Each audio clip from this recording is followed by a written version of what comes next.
एक माँ की दुख भरी कहानी। माधवी, कुछ तो लिहाज किया करो, वो माँ है। माँ, मेरी माँ, उनसे ऐसे उपेक्षित व्यवहार क्यों करती हो? माधवी, उनके दिल पर क्या बीतती होगी? पाप कर रही हो, पाप। ठीक है, मैं पाप कर रही हूँ तो आप पुण्य कमाओ, मैं कौन सा रोक रही हूँ। तुम्हारी माँ है तो जाओ उनके आंचल में बैठो। धीरे से तो बोल ही सकती हो, माँ ने सुन लिया तो क्या सोचेंगी, वो जाने। रमेश ने अपनी पत्नी माधवी को माँ के प्रति सही व्यवहार को सुधारने का फिर प्रयास किया, पर हर बार की तरह फिर वो असफल ही रहा। बात आगे बढ़ाने का मतलब रमेश खूब समझ रहा था।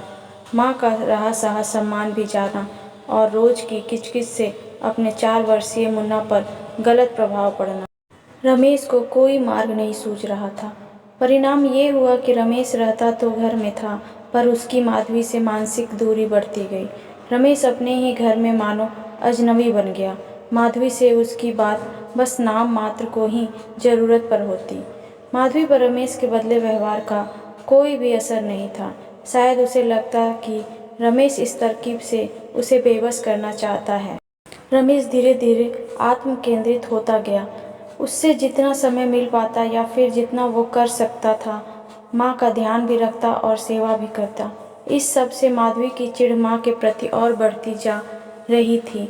अब तो माधवी को जो कुछ भी ताना देना होता, उसे माँ की भी उपस्थिति की भी चिंता नहीं होती। बेबस रमेश स्थिति को जितना संभालने का प्रयत्न करता, स्थिति उतनी ही बुरी होती जा रही थी।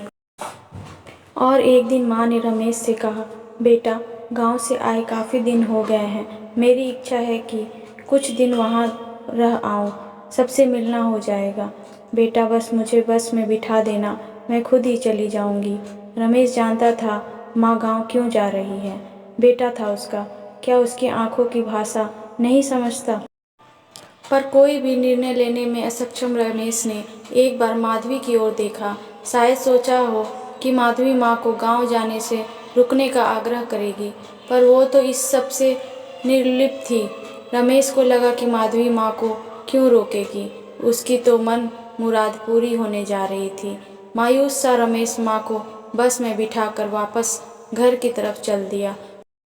उसे आज अपने द्वारा कुछ न कर सकने की नपुंसकता पर ग्लानि आ रही थी। माँ चली गई। माधवी के पास अब चिक चिक करने की कोई वजह नहीं थी, सो वो अपने में रम गई। रमेश अपनी ग्लानि में और अधिक डूब और अधिक आत्म केंद्रित हो गया।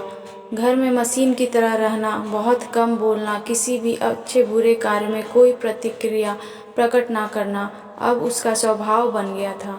अकेले में रोते रहना, इससे उसे राहत मिलती। रमेश के इस परिवर्तन से अब माधवी को झटका लगा। वो रमेश से उसकी परेशानी पूछती, पर रमेश चुप ही रहता। आखिर वो ही हुआ जिसका डर था। रमेश अवसाद में चला गया। बदहवास सी माधवी रमेश को ले डॉक्टर के पास गई। डॉक्टर ने बता दिया कि कोई गहरा सदमा रमेश को लगा है। अच्छा होगा उस सदमे को पहचान उसे दूर करने का प्रयास करो, अन्यथा दवाई भी कारगर नहीं होगी। माँ को तो माधवी भूल ही चुकी थी, पर आज उसे माँ का ध्यान आया। सब कुछ चलचित्र सा आंखों के सामने तैर गया। कैसे माँ का उसने अपने घर में उनके बेटे के सामने भी पल पल अपमान किया था। आज शायद उसके पति की हालत उसके ही कारण है। हंसते खेलते परिवार की ये गत उसी ने बनाई है। सोचते सोचते माधवी रमेश से चिपट कर जोर से दहाड़ मार रोने लगी। मैं जान गई हूँ मुझ पापन के कारण आपकी यह दशा हुई है, पर मैं नासमझ यह समझ नहीं पाई कि माँ के प्यार के कारण ही तो आप पर अधिकार पाया था, तो माँ के कारण आप पर मेरा अधिकार कैसे बँट जाता। मैं अभागन समझती रही कि माँ ने तुम्हें मुझसे छीन लिया है, पर उनके जाने पर तो मैं तिरस्कृत ही हो गई। मुझे माफ़ कर दो रमेश, मुझे माफ़ कर दो। उठो, हमें अभी गांव जाना है माँ को वापस लाने। कहती कहती माधवी रमेश के कदमों में लेट गई। अनायास ही रमेश का हाथ माधवी के सिर पर आ गया।